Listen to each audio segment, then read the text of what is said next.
Hello, and welcome to the Kazakhstan Monitor. Today, we have an immensely talented actor with us, Daniyar Alshinov. We'll be discussing his recent Emmy nomination and his new upcoming work coming up this November. So without further ado, let's welcome Daniyar Alshinov. Hi, thank you, and great to be here. It's an honor. Thank you. Thank you so much for coming here. And first of all, congratulations on your International Emmy Awards nominations. Yeah. Yes. And to our viewers, Daniyar was the lead actor in this series, which got nominated in the Emmy Awards in the TV movie/miniseries category. So can you share how did your friends, your family, your colleagues, how did they all react to this nomination?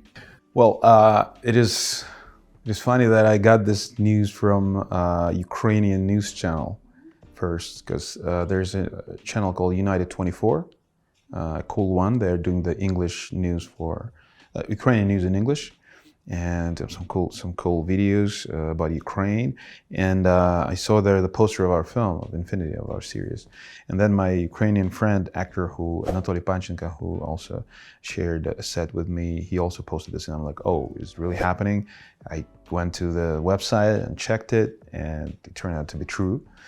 And it felt a little surreal at first, because I try to check whether it's real or not, because it's like Emmys. And when we were shooting the series, I was asking the producers, what is the best outcome we could get? He said, oh, maybe we could be nominated to an Emmy Award, because that was like the ultimate dream goal, you know? And then now it's happening. And I was like, because I always felt that the series was very much underrated. It's a really great series. It was never bought in Kazakhstan by any of the streaming services or channels, so no one here really knows about this TV series, mini series, and it was sold throughout the world. I had new fans coming to my DMs in Instagram from Latin America, from Australia, from Macedonia, from different countries where the series were sold to. So, and it was great to receive this news. I posted that right away on my Instagram, and I realized most of the people, they don't know what Emmy is. So, and even my mom, she still calls it Grammy. She's like, when is your Grammy? I said, no, we got one already from Iman Bek, that's enough. And I'm not a musician, so it's Emmy. And the family was excited the next day when they realized the level of the award. I mean, it's when they were told it's like an Oscar for the series, you know, it's something, because they know Oscar, they know Grammy, but they don't know Emmy eventually. But I am personally, I'm thrilled, I'm absolutely happy. And the reaction of my colleagues is amazing, because many of them are like Hollywood actors, British actors, and they were very excited, and they all said that we always felt that this series is something special and it has to be rated. And now we got this confirmation that it's not only us who think like that the series is really great. Yeah, it's a big honor, so I'm really happy. Yeah, I'm also happy that it got the recognition it deserves. And I think after hearing the news of this nomination, a lot more people, both in Kazakhstan and outside, will check out this series. Yeah, because hopefully. Personally, I have also checked it out after hearing about the nomination. Okay, thank you so much. Yeah. Yes. As far as I know, Infinity was filmed in France, in Kazakhstan, and Ukraine. And I heard that there were 6 languages spoken on the set. I wasn't counting, but at least 4. Okay. Kazakh, 4. Russian, English, and French. That's great. And what was it like for you to work with such an international team? It's an amazing experience. First of all, the Infinity, the term Infinity is the name of the space mission, of the astronaut mission within the script. So, and the astronaut mission is also international. The space center, Baikonur space station, is a very international facility. So, and the whole set was like that as well. So we had actors from all around the world. We had American actors, British actors, Romanian, Chinese, etc., Kazakh, Ukrainian. and French, of course. And it felt like the Tower of Babel, because that's the name of the first episode, I think, Babel Tower. And it felt really, really the same to me, because we all spoke different languages, but then I realized how close we are all. Especially when I first came to the set, it was in Kiev. We shot half of the series in Ukraine, in Kiev. Then the major part of it in Kazakhstan as well, and a little bit in France. So when we were in Kiev, and I met all the crew, and I realized that this is the first time I really feel on place, the right place. With the colleagues, we were discussing some stuff, sharing acting advices, and I felt like, wow, this really feels like home, like a homecoming. It's a weird feeling, even though I was far away from home. So yeah, it's like the first time I'm on an international project, so it's a once in a lifetime experience. And I really got the confirmation for myself as well that I could be part of such a crew, and I could be, on the same level at least. So yeah, so I was leading the project with Celine Salet, and I knew that very much depends on my performance as well. So I felt a lot of responsibility. I was rehearsing the future scenes like a month in advance, trying to come out with the best possible, version of it. So yeah, something like that. And in one of your old Instagram posts, you mentioned that you recorded 20 self-tapes, waited for a year, and went through hours of Zoom readings. So can you tell us more about this?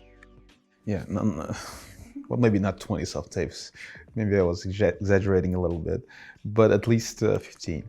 So it's a funny story. I love that story because first I was auditioning for a small part, and I had like 5 shooting days, and I got the part, and then we had COVID. And the project was postponed for a year, at least. We didn't know whether it's gonna, start over again. And but I remember the time that I got a confirmation from Infinity crew that I got this little part, which was already a huge thing for me. Especially I was at my grandmother's house in Aul, in a Kazakh village. No cellular connection, I just got a text, "Hi, you were chosen for a role," and I'm like, ugh, and I cannot, text back because there's no internet. So I was excited. Then a year after, a very interesting occasion happened that a Dark Man, a movie by Arlan, was released in France. Due to quarantine, there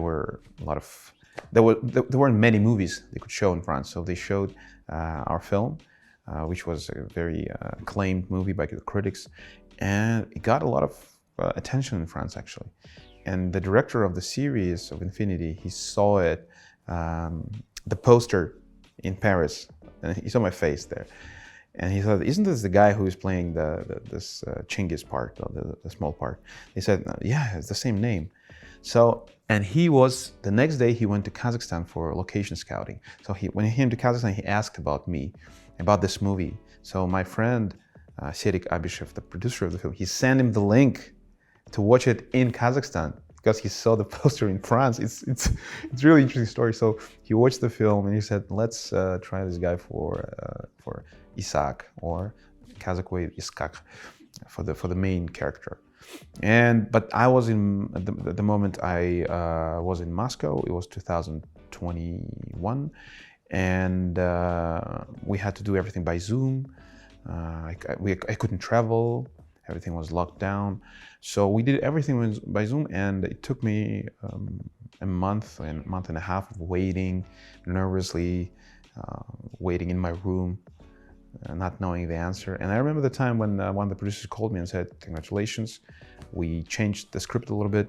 Now it's a younger character because you're younger than we expected. We wanted someone like 50, 55 years old. We're changing it. We hope it's going to be an interesting story." So, wow, and I was so happy. That's amazing. I think your movie, A Black Man, really helped you not only in experience, but also just seeing, it's such a lucky occasion that he saw your poster in France. Yeah. I think it's amazing. And in one of your interviews, when talking about your character, Isaac, you said that you always try to come up with new quirks for your characters.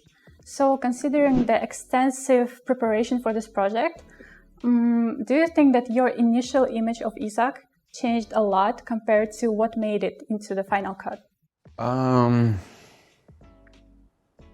Yeah, I could say that. It's always like that. You always imagine something, and when you read the script and you face the reality, you face the what you kind of know what the director wants. You can see how even the art director, the set director sees this, how the costumes, which costume are you wearing, and you then meet the screenwriter, and he's like his own idea of your character. So it all affects your character when you're there in practice. So rather than theoretically reading the script at home. But to be honest, sometimes that something that clicks with your character when you read it, and you're like, oh, you kind of vividly see it. That it's like a, like a flash, like an image flashing before you, and you're like, oh, I kind of got a smirk of the character, and I think, and that stays with you till the end. And if it's a right character for you, if it was, destined to happen, then you have this image, this instant connection with your character. And I got that, I think, when I read the script, because I was auditioning for, as I said, smaller part, and then there was a part of the sides that were crossed, but there was a scene with Isaac, and I read the scene, and I'm like, oh my God, I want to create this character. I love this character. Instantly fell in love with the character. But of course, then we added a lot of things, and what we got eventually at the end, I think, is very interesting, complex character, and it's not as art house or auteur cinema. It's something more conventional, more genre-based, genre-driven. But at the same time, it's a complicated character, which I love. So it's one of my favorite characters. Oh. So basically, it changed a lot, but you still had this image of him that you tried to keep throughout the filming. Yes, you always try to keep the baseline of your character, because, you start shooting in Kiev, then you travel to Kazakhstan, go to Sharin Canyon, and it's a totally different setting, but you have to remember how you did the previous scene in Kiev, and then you have a break, then you go to Balkhash, for example, as it happened, and then you do another one. So you always have to have this image of your character, your arc, and you know exactly how your character changes at every point of this graph. Because I have a technical background from the universe, so I always try to use graphs whenever I prepare for the character. So yeah, that's the way to do it for me. But it's different for all of the actors. That's my approach. But when you were filming in Kazakhstan, do you think that you felt more comfortable shooting? Of course. Not because I wasn't welcomed in Ukraine, but I was so happy that the audience about to discover the beauties of Kazakhstan, and I was so proud, and when I met the whole crew in Kazakhstan, international crew, and they were so excited about Kazakhstan. And actually, this is also an interesting thing that happened to me during the shooting, that I discovered Kazakhstan again, right? Rediscovered Kazakhstan through the eyes of the crew, international crew, because they were amazed with the country's landscapes, with people, with food, with everything. They were like, wow, this country was really on our maps, but now, and they fell in love with like regular prairies, with the steppes, with nothing on it, not even grass, just the steppes. And they were like, oh my God, we've never seen so much open space, and it's beautiful, the energy. And I was like, wow, that's just steppes, it's not even the most beautiful part of our country. And through their eyes, I was like, yeah, we truly have a beautiful country, and I'm so happy that we are showing it. And we're showing it as Kazakhstan, not as some another planet, or let's pretend it's Argentina or something. In the script, everything happens in Kazakhstan, so this is a win-win situation for us. And I think a lot of people from abroad, they are really amazed with Kazakhstan when they do see it, because sometimes they just don't have the chance to explore it, but when they do see it, I think they're all really amazed with Kazakhstan's beauty. Yeah, that's for sure. And I was amazed again because I saw some places which I haven't visited yet, like Balkhash, Sharon Canyon, etc. And yeah, it was a great experience for me, especially creating character, meditating, thinking about it while being outside, in the mountains, having a lunch between the scenes, and watching the mountains, and you're like, yeah, feeling something deep. The character is always developing, and you're like, yeah, and you feel home. This is my home, and I have to deliver, and I will deliver, and I feel motivated. So it's an amazing project for me, and I love it, and I'm so happy that now it's nominated, and we have a chance to sit down and talk about it. As an actor, which scene in Infinity would you highlight as the most memorable or challenging? Well, considering the fact that my character is not emotional, he was supposed to be very introverted and not displaying any emotion, so we not really know how he feels and what he thinks about. So there's only one scene where he kind of snaps in this conversation with a French astronaut, and he kind of shows all of his emotions. He has this monologue right in the middle of nowhere, and that was the most challenging scene for me. And I also use it in my actor's show reel in order to send, because it has all this range of emotions when he talks about his past, his traumas. So, and I remember that I had to cry many times in this scene, but eventually we took the take where I'm not crying, but I have the most intense emotion, the most intense take. And it was also shot on Steadicam. So the cameraman was circling around, no cuts, and I had to adjust myself to the camera. Many challenges. So it was hard, and eventually I just ended up, putting some sharp stones in my shoes, just to feel a physical pain. That was the easiest one. So it's also, I learned something new that day, and probably that's the most challenging and most memorable scene of the series. I remember that also in one of your interviews, you said that as an actor, it was important for you to act out emotions without actually showing them on your face, so that they feel it. So yeah, I think it's really important. But sometimes we have to show them, and sometimes it could be also challenging to show them without showing them. I mean, you have to display everything on your feet, like in this scene, as I said, it has to be seen where I'm crying and screaming, but don't make it too theatrical, or don't make it crying for the sake of crying and showing your emotions. And that is also complicated. It's hard for me, especially for me, because I don't have any how to say, I'm not a professional actor as in a conventional understanding, because I haven't graduated from drama school. Let's put it this way. So I'm always learning on the set. So that adds up to the challenge, I would say. Your upcoming film, Stealing My Money, where you played the lead role, is set to be released very soon in November. So could you tell us more about this project? Well, it's my return to the comedy, which I love.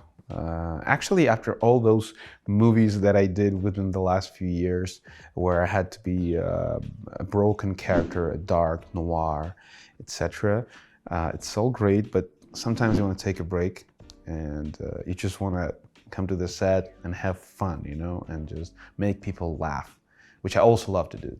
So that's why I'm so excited for this project. It's a comedy about the guy who's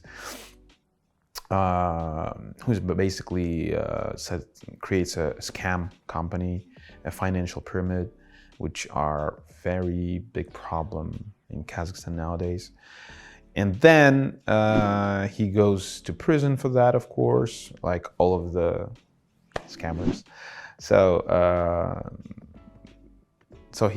he goes to the prison, and then he comes back. He needs his money back, and he got a few $1 million in his old house, hidden in the wall. So he wants to get in, but there's a cult, a very funny cult.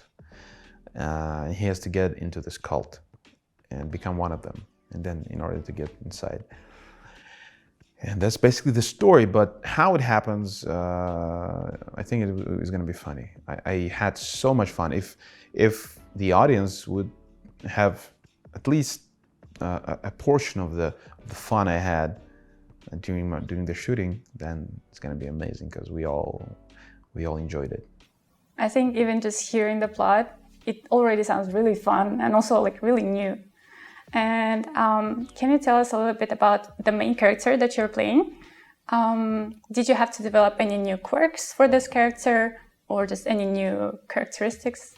Well, I had to go from negative to positive, you know? And it's also always interesting when you are, in the beginning you have to be, well, you're a lead character, but you're kind of anti-hero, you know? You want to be bad, then your arc, by the end of the arc, at the end of the movie, you transform yourself into a better person, and this should be motivational for the audience. But you also have to make it a realistic way.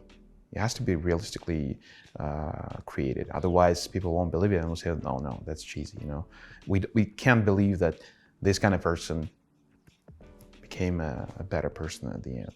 So we try to make it, you know, believable at least. Also, without forgetting to make it funny. So yeah, I started off as a bad guy, and you can't really respect me for anything. That's a very interesting character, I think. I really look forward to seeing it on the big screens. And previously, you said that you really love comedy, but I actually wanted to ask you more about the genre. Mm-hmm. Because for us, I think there's this huge stereotype that international awards only go to serious movies. But what is your perception of comedy, and how do you think other people view it? Well, comedy, it's, I think, well, of course it's the most popular genre, I think. And also, let's not forget that the best dramatic masterpieces, they are full of good jokes and comedy. So the more dramatic the scene is, the more funny it is, because it's always like that. In the moment, you don't think it's funny, but as the instructed viewer, you always find it funny. That's actually the basic principle of the comedy.